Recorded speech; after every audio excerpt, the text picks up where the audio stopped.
questions too. But yeah, guys, just recording it again. So, you know, if you don't want your face shown or anything like that, please just turn off your camera, which you all do. So cool. So yeah, I'm Taylor, one of the co-founders of GammaEdge. You're probably familiar with me with the emails, all that good stuff. Yeah, so the framework, obviously you guys have been through it or you're in the process of going through it. So really appreciate that. As part of the beta testing, you know, you all signed up, agreed to do some feedback type stuff. So this is really the intent of today is feedback on the good, but more importantly, the bad, what we can do better, then kind of digging into what you guys would be interested in learning next, because that will, as you know, we're, you know, under construction with the master's and doctorate, just because, you know, it takes a lot of time to make them and want to make sure that we're hitting on what you guys would find interesting. So with that, I will go into the, yeah, I'll just address a couple questions and then we can get, you know, kind of open forum. Guys can come off mute or keep doing whatever, texting the chat bot, that works too. So yeah, so appreciate the comments on it being robust. Yeah, I mean, the goal, it was written from a perspective of like, no one knows anything about GammaEdge. So a new person, because as you can imagine, we have a lot of people now and there's a lot of repetitive questions and kind of a gap. We have the GammaEdge lab for those of you that are familiar with GammaEdge, and if you're not familiar with GammaEdge, you know, we have this, it's kind of our education portal.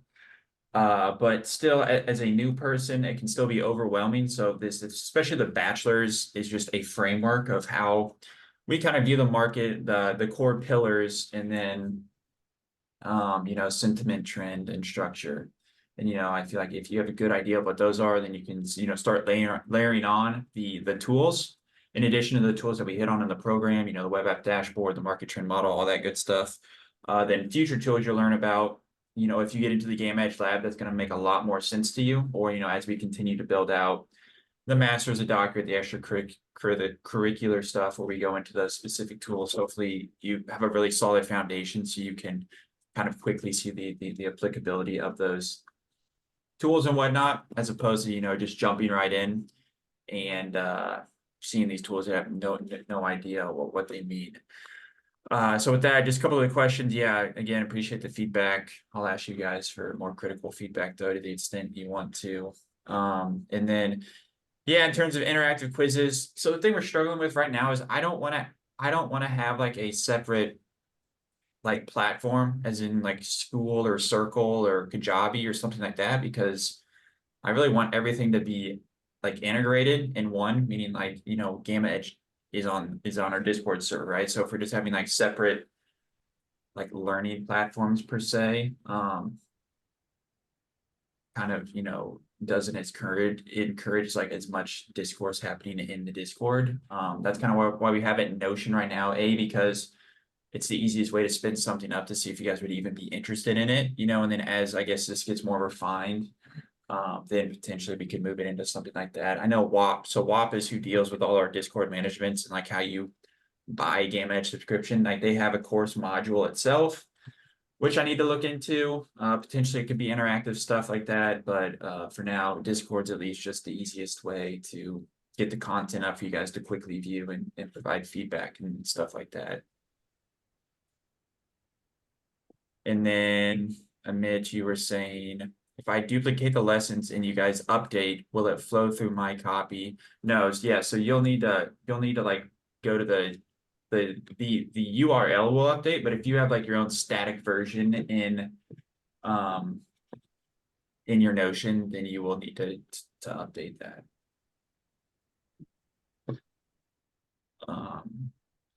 But like as an example, like the masters, I'll have to think through that, but yeah, for right now, you'll need to update it. Cool. Yeah, more than happy to do the are you guys able to come off mute, by the way? No, I'm not saying you guys have to come off mute, but I just want to make sure I don't have like mute all or something like that on. Yes, we're able to. Okay, sweet. Yeah, so we'll go over the web app dashboard. Let me pull it up. I'm not sure if there's anything specific you want to hit on in the dashboard. No, just a whistle stop tour is fine. Can you repeat that? Just a whistle stop tour. Sure. Yeah. So the web app dashboard, this is kind of our signature tool at GammaEdge. Aside from, we have 25 commands in the Discord. You'll find those in the GammaEdge lab. We have an explanation on those, but those range from, looking at delta stuff, looking at gamma, looking at volume type stuff. So they're really helpful kind of as you find what you like most about GammaEdge, and kind of, if you're a swing trader, if you're an intraday trader, there's a ton of tools you can kind of morph to your liking. But the web app, something that I primarily use because it's just a snapshot. It's just a good distillation of the kind of options structure, options market, and you guys are able to see it, right? Yeah, we see it. Okay, awesome. I just want to make sure I wasn't talking to in a vacuum. But yeah, so like this is the SPXP that we have up here. And just so you guys know, SPXP is like a unique ticker to GammaEdge. So if you go to type it into TradingView or something, it's not going to return anything. Just a quick background on that. So the SPX, that's made up of the SPXP and the SPXA. The SPXP, that is your weekly expirations. So you have everything laid out here, all your expirations, but those are going to be your weekly expirations, which we view more as like where the speculators are participating in. And then your SPXA, those are specifically your monthly and quarterly expirations. So those are more kind of where your longer term institutional money is kind of playing in. So we like to focus, especially like in the short term, we like to focus on what the SPXP is doing. But nonetheless, here, yeah, we're just moved from left to right. So again, SPXP, you have the ability over here to toggle, whatever expirations you want to turn into your analysis. Like this was today, this was Monday, Tuesday, Thursday, Friday. You can do all that really quick. But then you have your strike price, you have your gamma bars, which is based off of the net gex column. You have your net delta, and the calculations for these are very straightforward. Net delta, all you're doing is you're taking the call open interest times the delta, and then you're taking the put open interest times that delta. And we are taking all of those calculations for all of the expirations included in the analysis to present that number for you.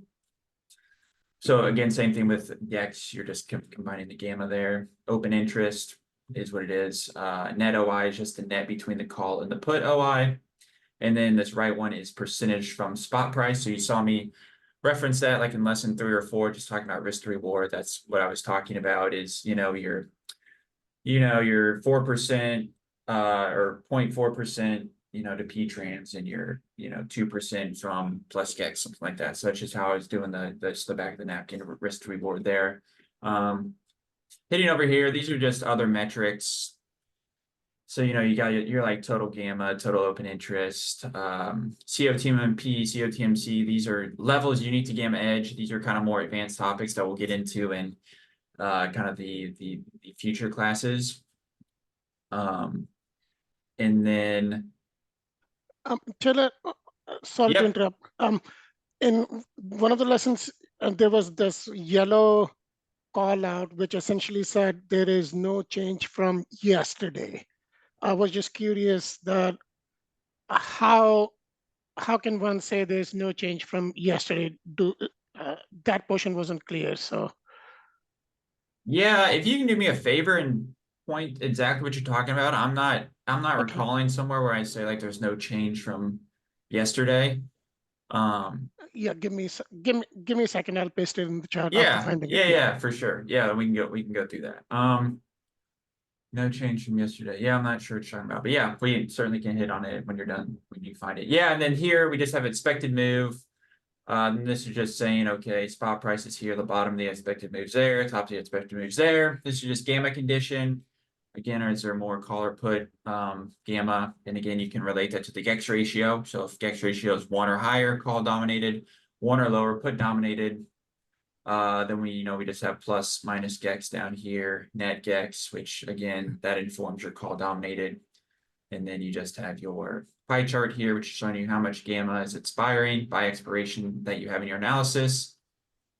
And then this little yellow line is your spot price. So everything above the spot price is your right-hand plane, or what is above spot price. Everything below the yellow line is the left-hand plane or below spot price.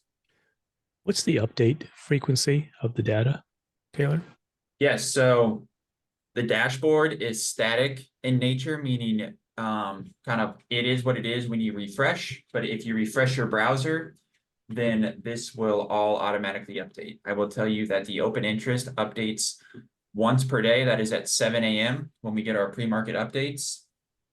I think we're the only people that do get pre-market updates, and pre-market updates is like a critical part of our process, because you will see, you know, either if you follow our newsletter or like if you're in the Discord, we have a massive, single stock right up here that we do each morning. What this is doing is we're just kind of distilling down our key scanners, so our key kind of call dominated, put dominated scanners, just to kind of infer, okay, hey, you know, we're either getting more stocks in the call dominated scan, less stocks in the put dominated scan, stuff like that. And then we also have a SPX game plan, which is kind of a very robust write-up going through the full SPXP complex and then 0DT complex, and then also laying out our if-then statements. So we didn't really get into the if-then statements in the bachelor's part. That's kind of more relevant, and I guess the doctor will go over specific 0DT stuff. But I mean, if-thens can be applied to anything, and that's just saying like, okay, if spot price moves through plus GEX, then what? Then, you know, we're expecting plus GEX, we're expecting COI. If spot price moves through, then comes back into the transition zone, then what? So just that's the whole concept of our if-then stuff. But yes, so this frequency is every time you refresh it, it will update for you. I will tell you that our charting channel, let this load, this is like real time. This we're flowing in real time data into this, so it's your basic price chart, and then we have our levels overlaid on the price chart.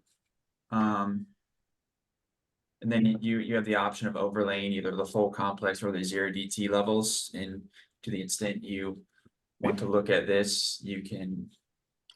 May I try to answer my question again more clearly? Sure. When I said what is the update frequency, I wasn't referring to my update frequency. I was referring to how frequently are you updating the mathematics at each strike level on the dashboard.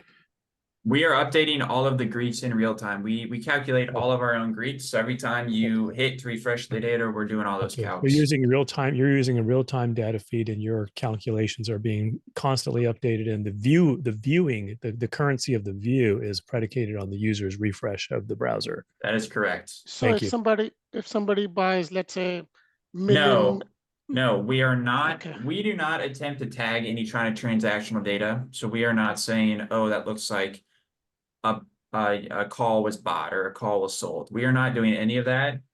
We are relying on the pre-market open interest, which is what's delivered from the OCC. That is your official starting point for the day. And then we use that throughout the day, but we are still updating the greets and everything for spot price moves for the change in the greets throughout the day. And I will tell you that we know people are up in arms sometimes, people either want someone who's going to attempt to tag the data for them, or they're not. And so we don't do that because there's a lot of assumptions involved in that, and we've just chosen not to go down that path. However, we have a lot of commands that analyze the volume that is happening throughout the session. And so that is kind of it's not a workaround, but we know that is just kind of a limitation of our data. So we've incorporated other tools to help supplement that. But, doing this for 3 or 4 years, this is still a great starting spot. Okay. And on that front, it's in lesson 2, section putting the pieces together. So is that lesson 2 or lesson 4? Lesson 2. And that brings me to the corresponding point was, right, if I want to see a trend, like, or how things change on that dashboard, like how was it yesterday or 2 days ago, can I do that? So that yellow call out right there, go scroll, yeah, right, scroll down a little bit. Yeah, right there, you see that. Oh yeah, I understand what you're saying now. Yeah, I understand. Yeah, so just for context, this here's full complex.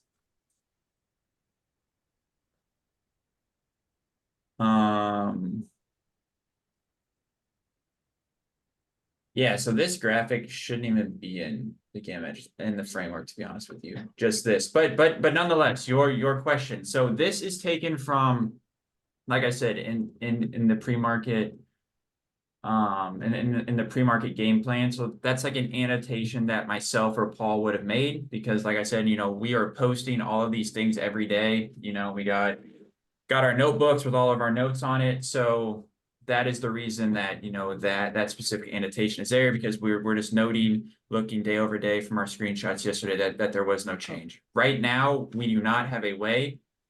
It's on our roadmap to do like a you know, like a past view or whatever you want to call it, to where you can, you know, kind of go back to one day and toggle between the two dates. But currently, this is a snapshot in time only, and we do not have a way to go back and look at historical data.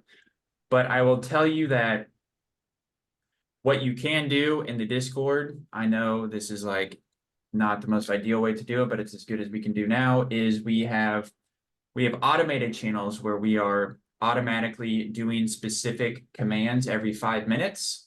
So you can go back and do it that way, or we have this search feature, so you can type in like a command.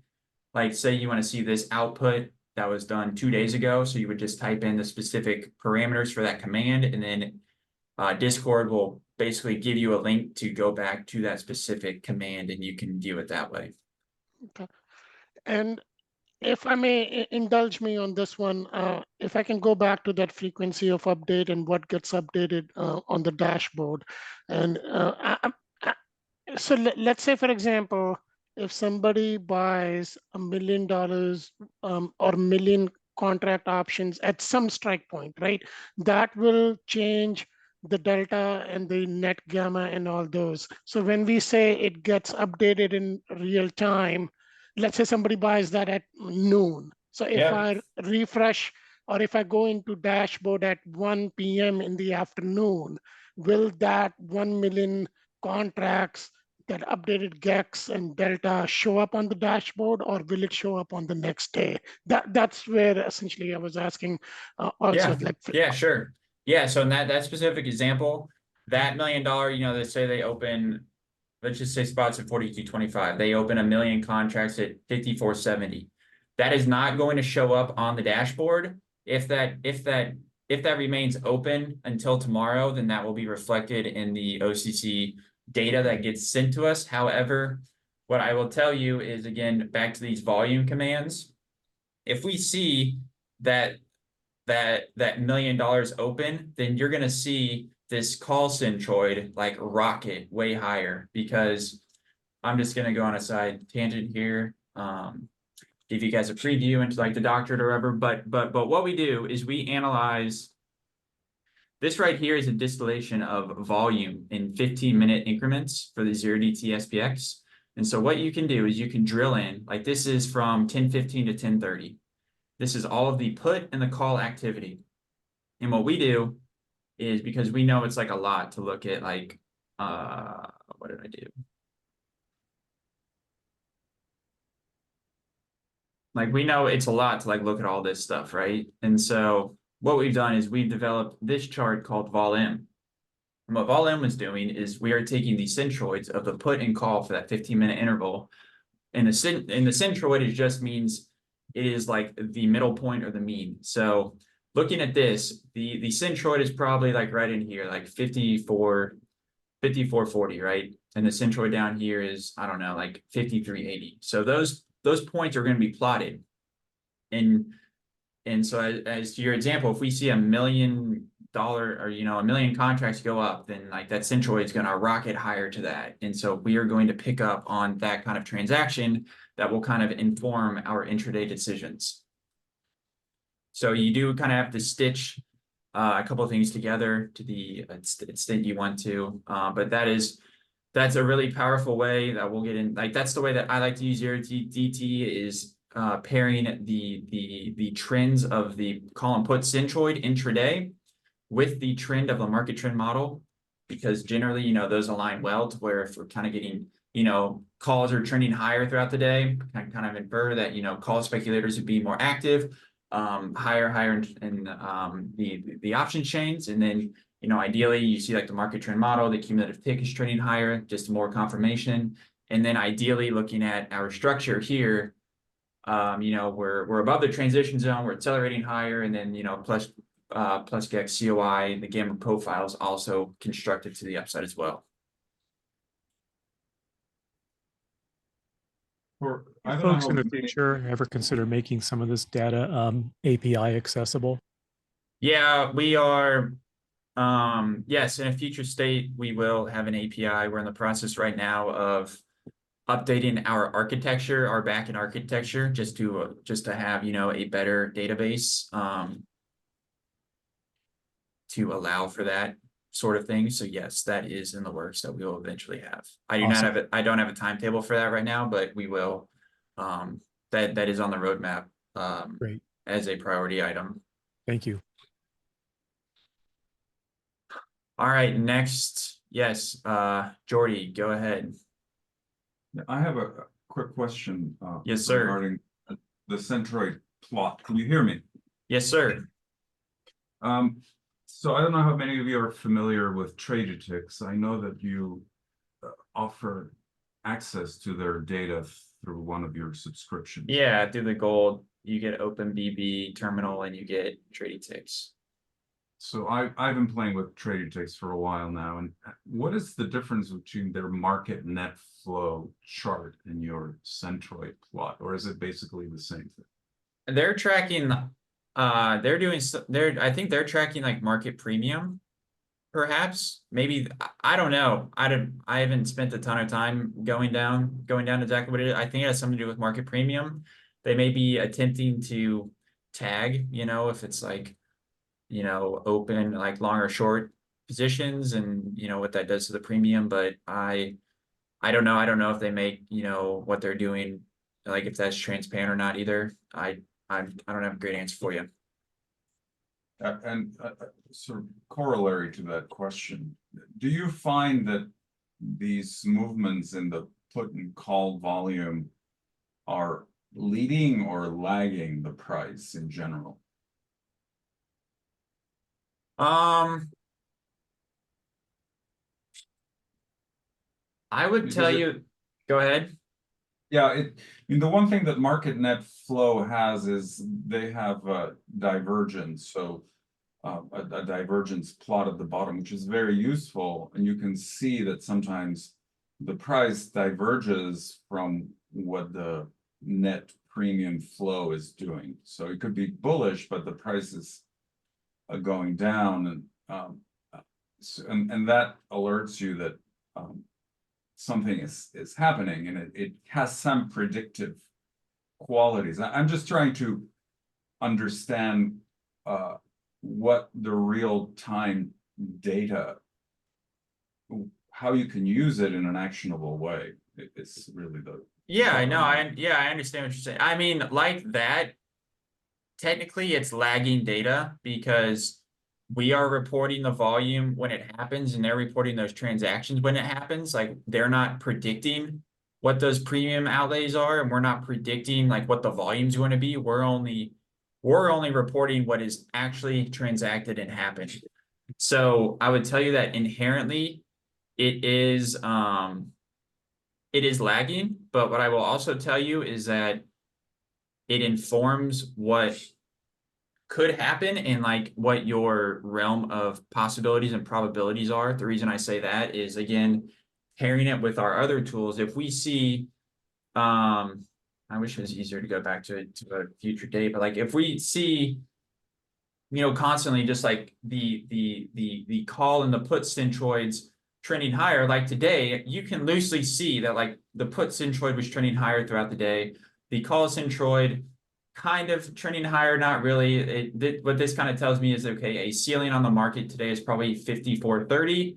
However, then to your point, looking at the market trend model, this is kind of diverging from price action a little bit because price was kind of drifting throughout the day, but under the surface in the market really, is net selling to slightly sideways. So some days it's really good and showing, okay, like this day right here, like everything was trending higher. Other days, I'm trying to think of the day. It's a couple weeks ago, we noted on Twitter, like, hey, the market trend model is like collapsing here while vol V, is kind of flat to trending higher. So that's just like, get your antennas up because yes, we're trending higher, but under the surface, there is selling going on. So, yes, I still think that there is value in tracking all these things. I mean, well, like when you have something like NVIDIA moving the way it's been moving the market, the tick, you could have the market moving higher because everyone's buying NVIDIA, but the money's flowing out of other tickers to go into NVIDIA. So the cumulative tick may be going down while the price goes up. Yes and no. I mean, no single individual component is going to have like a massive influence on the tick because the tick is still like transactional in the fact that like it's only giving credit to like it doesn't matter if it's 1 million shares or 1 share. So like even though people could be buying NVIDIA, if they're selling the other 499 stocks, then this is most likely going down. This is just a good distillation of like, okay, in aggregate over all the exchanges, like what is happening. I see. Because yes, to your point, I mean, there is divergence sometimes in what spot price is doing and what the tick is doing because yes, everyone could be buying NVIDIA and NVIDIA is a pretty chunky part of the concentration of the S&P 500. So, like, yes, it could be going up because NVIDIA is going up, but if there's net selling across the market, then again, that's kind of antennas like, yeah, we know one stop's propping it up, but there is still underlying weakness there. And on that front, this market model, it's aggregate, but is there any way to No, dissect that a little bit? no, Dissect it? the tick itself is an aggregated model, aggregated ticker. There may be individual. Well, I mean, I would tell you your individual tick is just a price chart. You have price, you have volume there, so I would tell you that's probably the best thing to do for that. Correct.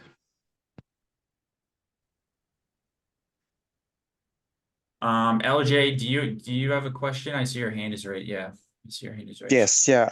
So I just wanted to first just make a comment about this discussion that you guys are having. I think if my memory serves me well, it's like back in April where we saw a divergence. Like price was consistently going up, but the market trend model was going down. So there was a divergence there. And then it didn't take long for the price to start going down. Yeah, I can't remember the exact time frame, but I think it's like around April or so. And then back to this course, I just want to say great job for this course. It's really good. The main thing that I found helpful was that the information were flowed very well, and everything is just like right there. So there is like a lot of information in the GammaEdge lab, but what was tripping me is it's hard to really get all the information that you want and the order, like, so this information that you have here, I think it just flows well, and everything is there. The one comment I had was about there is an example where you go through the risk reward can't remember exactly, but there is one specific example, and and in that example, you're showing a good risk reward, and there's like a 3-to-1 risk reward. I couldn't quite follow how you got that 3-to-1. I get it. You're looking at the last column there with the percentages. I think at the COI. And then to the downside, I think you look at the percentages for the net, for the Yeah, it's right here. yes. Yeah, so what we're yes. looking at here. Yeah, so what I'm saying. Oh, come on. Yeah, so if you can just, how exactly are you getting the Yeah, so what I'm 3-to-1? saying here is spot price is, 185 for all intents and purposes, back down to back in the transition of 180. That's 2.7% to the downside, and up to COI is 8.1% to the upside. So that's roughly 3-to-1 upside versus downside. Oh, okay. If that, yeah, quick math, yeah, roughly 3-to-1. So that's the way that I'm getting that. Sounds good. Thank you. Yeah, let me see. He's been using it. We get the risk to reward by using the very last column of the dashboard, which represents how far in percentage that strike price is from spot price. Yep, cool. All right. Awesome. Let me just look through these questions. So expected move, that's we're just taking that's just the standard at the money straddle for the near term expiration. Okay. We don't do anything fancy there. Amit, I think we hit your question on putting it together, didn't we? Yeah, that was just a bad screenshot I took out. But still, yeah, we talked about the reason for that commentary. Can you read the market trend model in TOS? I see there are some differences with lesson. Yeah. Is it Zoe? Is it Zoe? So specific to the market trend model TOS, yeah, feel free to elaborate, or you can come off mute. But yes, the main difference between TradeStation and TOS is TOS, their look back period is limited to 30 days, as opposed to Thinkorswim is not. Thinkorswim, I don't know if there is a limit to how far back in time you can look, or if there is, it's many years in the past. So the primary difference there is going to be the longer term rainbow ribbon. Because obviously, if you have a lot more historical data, that ribbon's going to look way different than if you only have 30 days.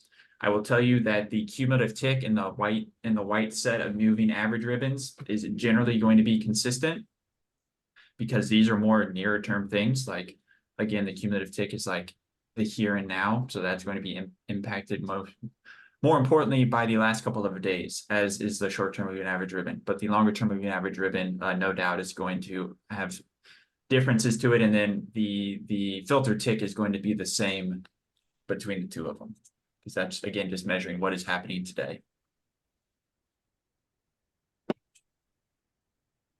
And yeah, for that the trading tick thing, yes, they do have, you can do their like net flows by ticker, or you can do their market net flows. But I will caution you with their market net flows. There was a time, as an example, where they like excluded Tesla from their market net flows. So I would just make sure that you're comfortable with knowing exactly what's being included and excluded from that calculation.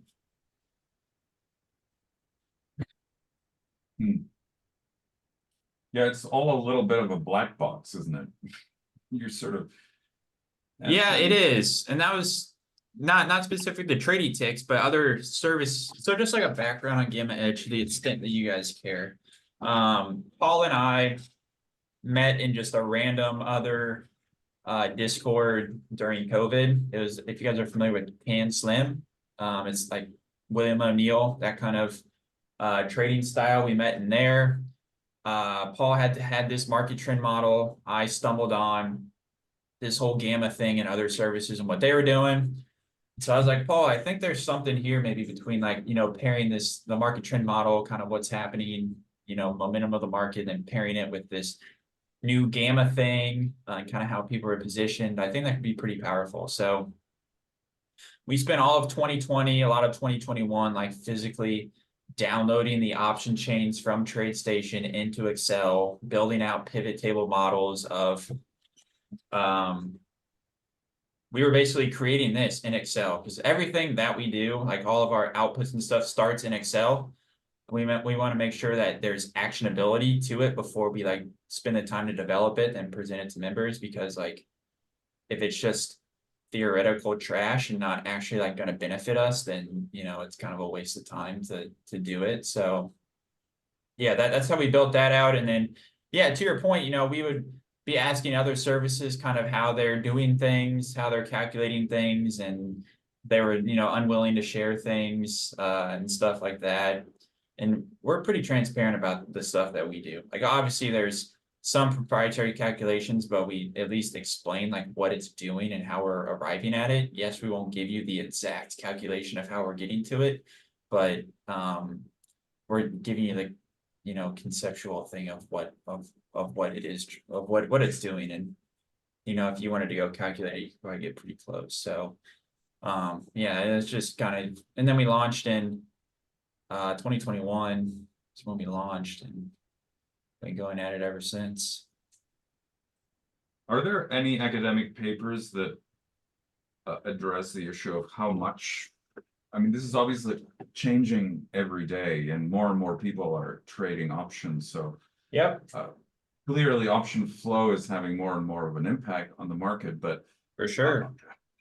has anyone attempted to quantify just how much of the market is being moved by options versus straight equity purchases? I'm sure someone has. I mean, you could.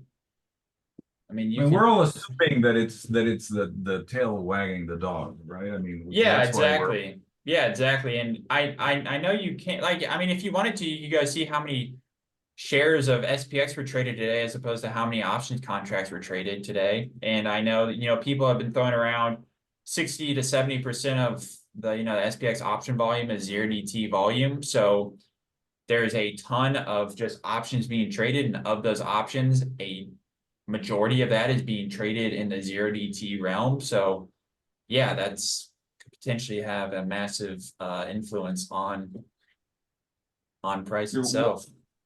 What I think I'm seeing on non-news days in the market, what I've, and this is just an interpretation of the price action, is I'm seeing a lot of retail traders, and maybe not an institutional traders also, but I'm assuming a lot of this is retail traders that they come in with their spreads and their iron condors when the market isn't moving on a regular day. And then by the afternoon, the market seems to move to take out these levels that have been established by retail traders taking positions, 0DT positions, assuming that they can, they can guess the bounds within which the price action will stay within the day. And then by the afternoon, of course, those bounds get touched. And that's what I'm wondering, and this is something that because I've been studying a lot of the Gamma websites and looking at their data. Is there a way to marry sort of the older idea of max pain with this Gamma? I will tell you, yeah, so unfortunately, that's more of like a Paul question. I will tell you, Paul is the very technical one. He's the genius that comes up with a lot of this stuff. And I know we don't really subscribe to the max pain theory. I can't tell you why. I can certainly though get you an answer to that and follow up with you.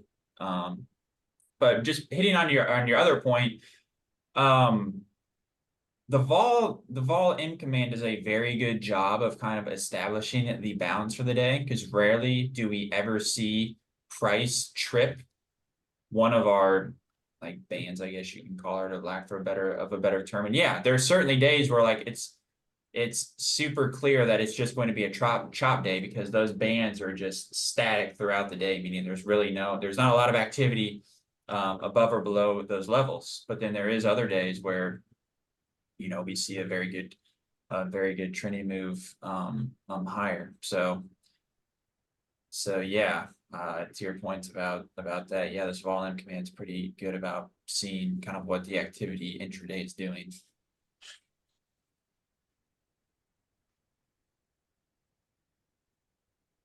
But yeah, that'd be something worthwhile to do a quick little write-up, or maybe I'll record a video on, like, you know, explaining the fallacy of market maximating or whatever. One thing that I find useful in traded ticks, and I don't know if you have something similar, is that they have the GEX levels by strike, but they also have them, they have a by change. And so you can see which GEX levels are changing faster than others. So you can see where the price may gravitate to. And is there something similar? Yeah, the thing that we would have there is like, so again, our automated channels, what these are doing is that this is running every 5 minutes. Right. So it's not the change per se, but you can see the structure like from 5 minutes to the next. So Yeah. here, like these are oh wait. Hold on. So again, all these commands are interactive, by the way, so you guys care. But yeah, like this is showing you the size of gamma by strike, just like the web app does with these bars. And then we have overlaid where our key levels are at. So yeah, so looking at, you know, this, you know, 5 minutes over 5 minutes, you can see the change that way. Right. And you create a like an animation from these. You put them together and then you have like a Yeah, can every see it. day in the so and we also, I do a newsletter in the morning, like just pre-market newsletter, right? And so yeah, it's part of that newsletter. What I do is I just a recap of prior day's action, which is the volume command. Again, that's this thing. And then I also Mhm. I do put in this GIF that we create at the end of every day that just stitches together all of those 5-minute automated outputs that we do. So you will cover this in another in the next level of Yeah, instruction. like we'll go through key charts to use, stuff like that. I mean, I didn't plan on really saying like we create a GIF at the end of the day, but you at least know that now, I suppose. So but yeah, we'll get into more tools and stuff like that in the future. Got it. You know, like the best tools we see people use for single stock trading are the best tools that people use for intraday trading, most of which we've already covered. So then Vela, GEX ratio. Yes, GEX ratio encompasses all expirations. Keep in mind that GEX ratio is most prevalent at the money and nearest to expiration. So even though we do incorporate all expirations, what's driving the GEX ratio is primarily the nearer term stuff.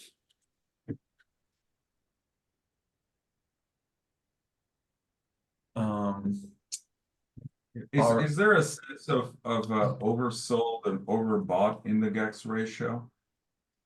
Yeah, so Level? we've done some back testing on that, and specific, it's hard to do it on like a single stock. Like sure, you could do a back test on a single stock, but there is no like rule of thumb per se that you can apply broadly to everything, but specifically to like the indexes, Yeah. we found that 0.6 to the downside is typically a pretty low level.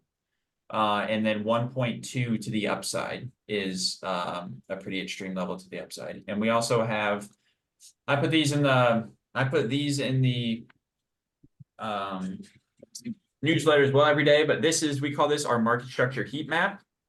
And so what this is doing is each is just a distillation of like the end of the day. So come Monday, we're gonna have 614 end of day data. What that is going to do is like this is SPX, for instance. So the top square is the delta state. So right, that is green means your call dominated below spot price. Red means put dominated above the spot price, and then you have your yellows and your oranges, which means it's a mixed state of either, you know, calls above, puts below, puts above, calls below, something like that. So what we like to look for there is, you know, just trends and like, okay, you know, trending green days across the market. You can see like right now as an example, you can also, we run them for all the liquidity stocks down here as well. So you can just kind of, you know, visually see, okay, what is just kind of in general, what's the state of most of the stocks. Then we have our GEX ratio here. Then we have conditional formatting as well based off the GEX ratio. So we can see back here in March to LJ's point, GEX ratios really started weakening, you know, the end of May into March. You know, they got down there pretty low to that 0.6 threshold. And then that's kind of where we saw the bottoming. And then again, right now they're starting to get pretty heated again. Like SPY, you're almost up to 2.2, which you can see that is the highest GEX ratio that we have seen since this time 3 months ago. That's not to say that the market's not going to go down, but yeah, that's just a great thing to, you know, kind of pump the brakes per se, and maybe we're a bit extended here and some kind of, you know, just consolidation is warranted. And then the last one, this is just, it's called delta balance, and it's the oscillator between -1 and 1, and it's just kind of a ratio tells us how much you know, delta is in the complex. So a 1 means there's like a lot of delta to the call side, and -1 means there's a lot of delta to the put side, and kind of oscillates. So that's just a good another good visualization. Yeah, this is great, actually. Yeah, all good, LJ. I appreciate it.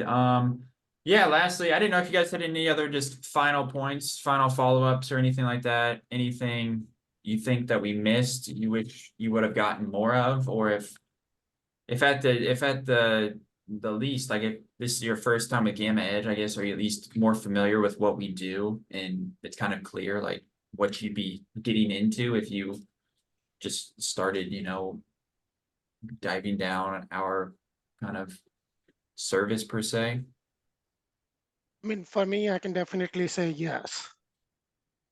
Yeah, if anything, if nonetheless, do you at least like, because again, our goal is not to just give you like theoretical throw up, right? Like we want to make sure it's actionable. So like the whole goal is it's like a lesson, and you're like, yes, I know how to apply that lesson now. If I want to use it or not, that's one thing, but at least like you can see how it may be helpful. Is that a Hey, yes or no? Yes. I mean, Okay. definitely, I'll say I have been looking at all other resources you have on the website, Yeah. but this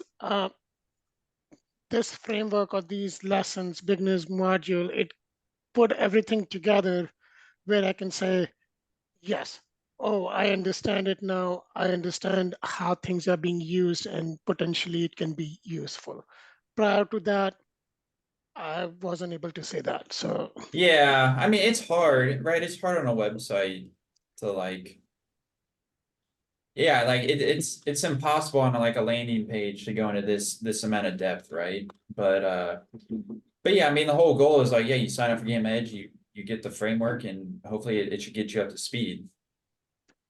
and I'll say, out of all the lessons, don't get me wrong, I'm not saying all the other lessons weren't great, Yeah. but the last lesson where you put everything together, risk reward, and especially the Google one where, hey, this one doesn't make sense. Those kind of examples were really helpful. Yeah, and yeah, I'll tell you that the other lessons are necessary to get to that final lesson, right? Because if we just hopped right into that final lesson, then you'd kind of be lost with all the stuff we talk about. But the idea is for each lesson to build upon itself for the, you know, lesson 4 conclusion where it should all make sense. And yeah, Jordy, what do you mean by like a real life example? Well, if we could have a Zoom session like this where you actually, but during the trading session, I mean, I understand this may or may not be possible, but using these the market trend model and Yeah. that the data on the website, on the dashboard, then show how you could take a trade. Yeah, that something would- I will. Yeah, I see what you're saying there. Something I will point you to is, so this right here, we didn't hit on this specifically in the lesson. But this is what we call our P-Trans plus GEX portfolio. This is 100% systematic portfolio that we've been running live for almost a year now. We started it July 3rd, 2023. And what this is based off of back tested data. If you go to our back testing hub, here you have the P-Trans plus GEX rules. Then you have the results. And the whole premise of the P-Trans plus GEX portfolio is if on the close of today, if the stock closes above P-Trans, you're going to enter the position. And you're going to hold the position until the close of the day you close above P-GEX. And so again, that comes back to our framework of, okay, we're above P-Trans, a bullish environment. Our first target is plus GEX. So that is what that is performing that in a systematic manner. And we also overlay the market trend model because what we have done, again, this is outside the context of this specific lesson because of this specific framework, because this gets down the rabbit hole a little bit and, you know, is kind of outside the scope of a beginner lesson. But we've created a tagging, like a tag combo system for the market trend model, just based off of like, where is the cumulative tick in relation to the various moving averages? What are the moving averages doing? And so what the P-Trans plus GEX portfolio does is it takes into account just a very basic kind of bullish tag signature that we get, and that being that the cyan and the red moving averages are both trending higher. So with the longer term moving average driven, both the shortest and the longest term moving averages of those are trending higher. And then we overlay just our basic entry exit rules. And this is just the portfolio we've been running live since then. So you'll see we've taken 148 trades to date, has a 76% win percentage because this strategy is a higher win rate strategy. 23% losses.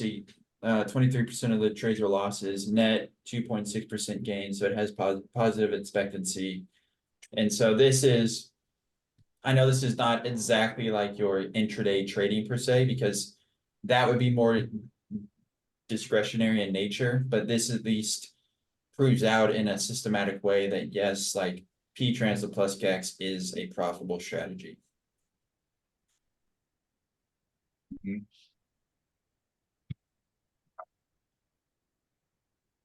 And we do, to the extent it matters, we do have we have a 5-day email course on the P-Trans plus GEX strategy. To the extent you would like to learn more about that, if you go to our website, go to free courses, and then you sign up. It's 4 days. So yeah, we have a whole 4-day course on that specific strategy. Okay. I did go through that. Did you find that helpful? Between the two, I'll say this framework was much better compared to that one. Yeah, I would say that they serve different purposes though. This one's much more, what you guys just did is much more of a kind of a conceptual framework that you can use on kind of a discretionary basis. And then this kind of takes that and applies it to a systematic trading vehicle, more or less, that, you know, like if you were to take this course now, I bet this would make a lot more sense to you because you understand kind of the theory behind the applicability of this.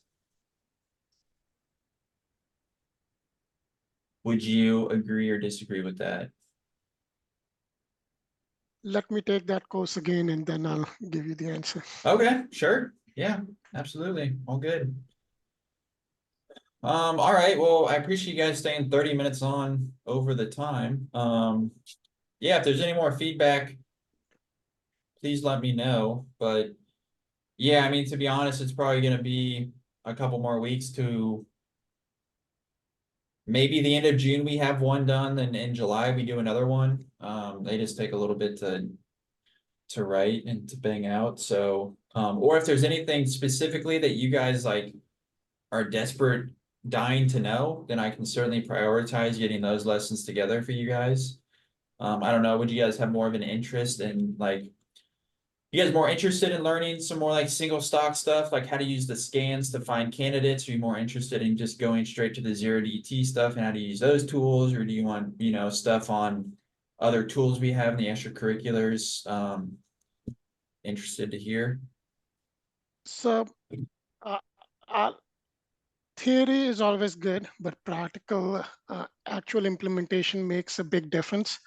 So I would say if you can go into how to find trades, how to find scans, or single or two or three stock tickers.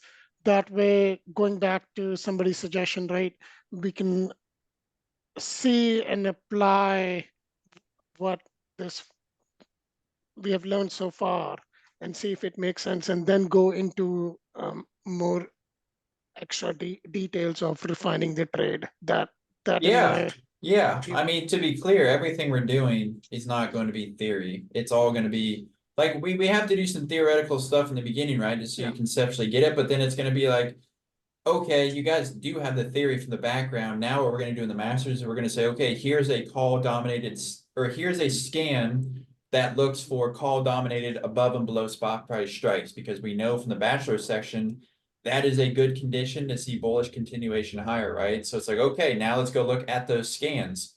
We've run the scan, we now see the stocks. Now let's go into the web app to look at the structure of the stock to see, okay, is there like a favorable risk to reward trade to be had here? If there's not, okay, cool, then let's go to the next stock. Because you'll see in the scanner,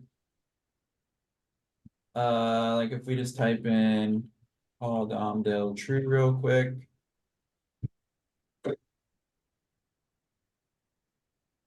Yeah, so okay, so these are all, so what this does is these are all stocks that are called dominated above and below spot price. So then what we can do is we can go to the Excel, we can run the output, and then what we have here is we have percentage from P-trans and percentage to plus gets.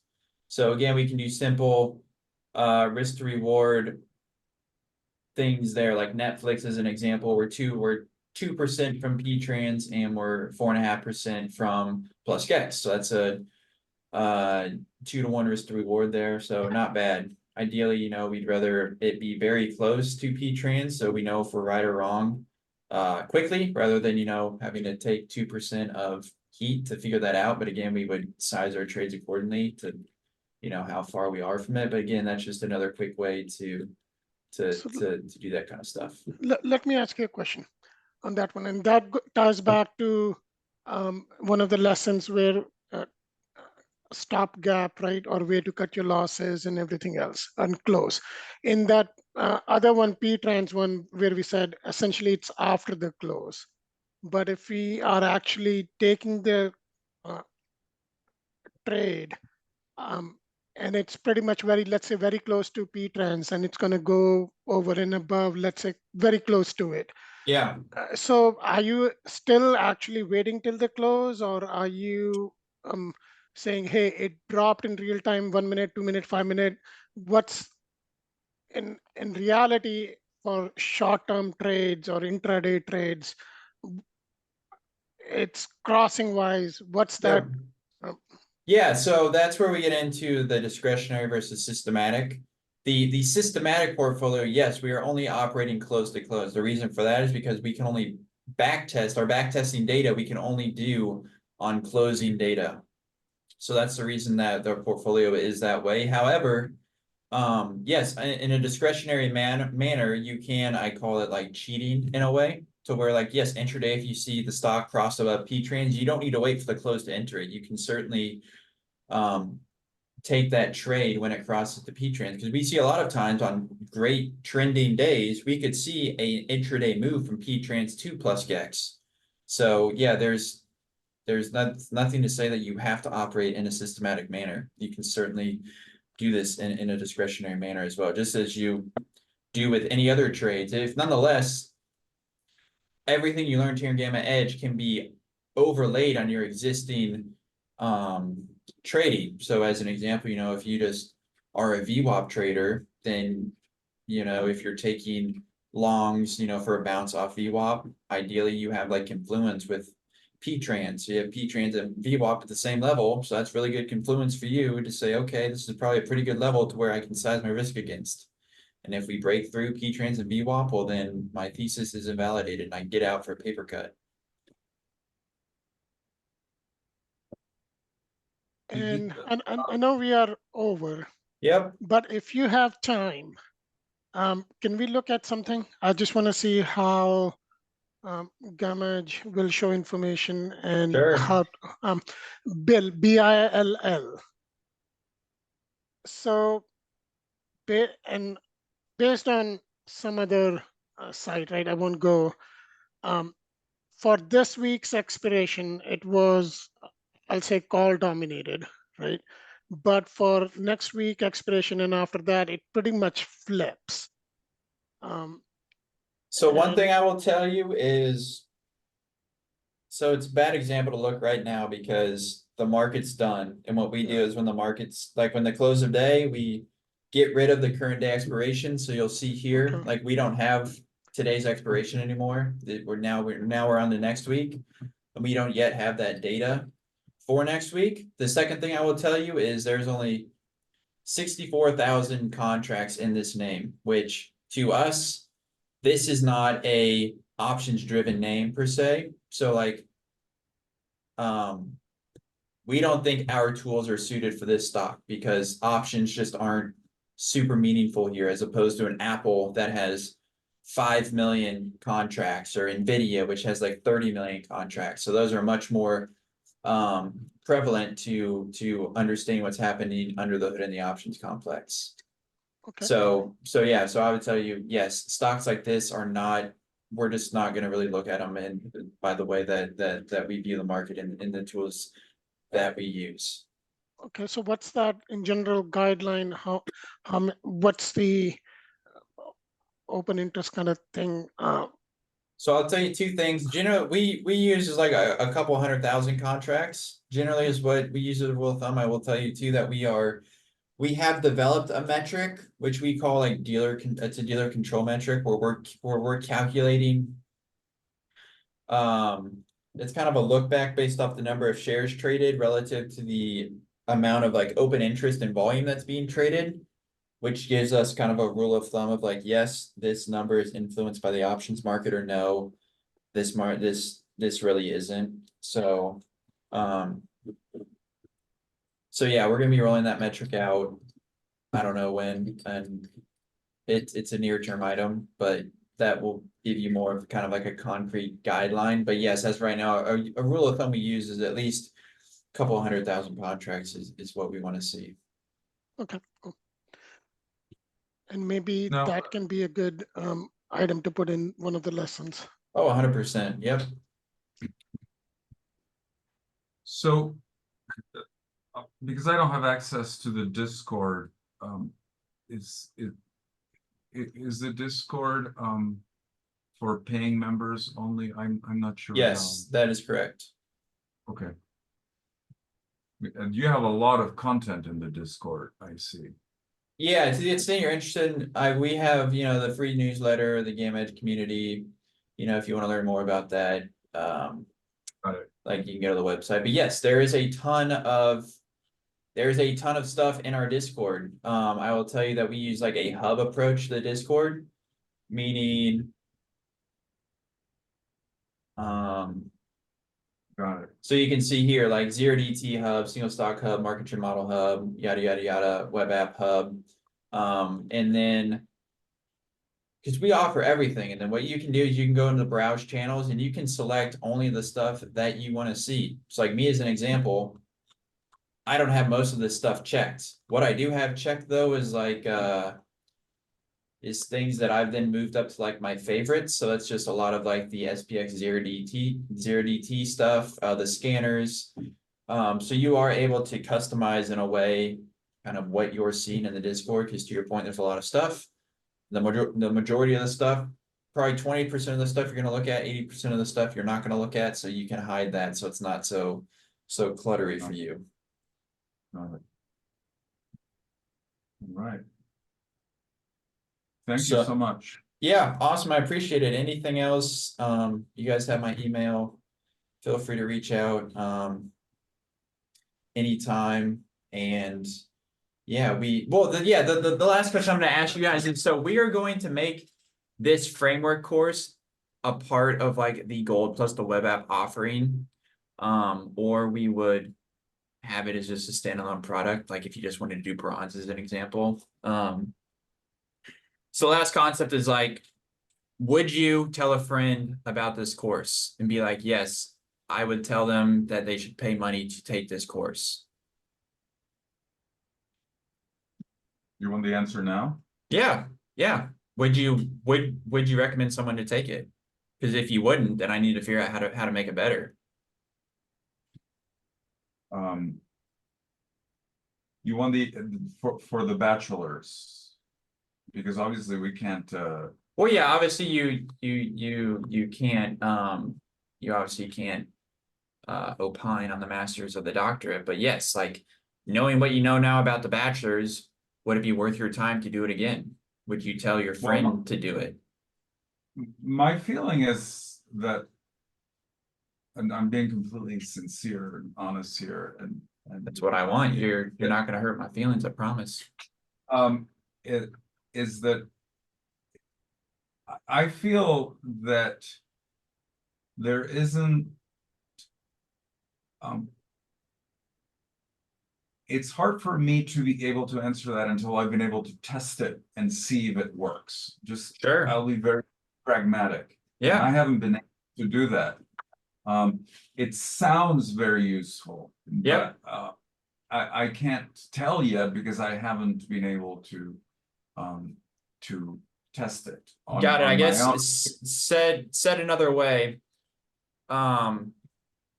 As a new person not familiar with GammaEdge, is at least answer the question of, yes, I at least understand what GammaEdge does now, and I'm more comfortable to like take the next step to then like understand what I'm looking for. Yes. And then like, yes, like you're going to be more successful having gone through the course than not, right? Yes. Okay. Definitely. Definitely answer to that one is yes. Now, Yeah. let's say if I were to join, Yeah. and you were to come back and say, hey, 150 is the gold one, right? 100 or 75 is the bronze one. Yep. That pay additional, let's say 1 month subscription, 75, right?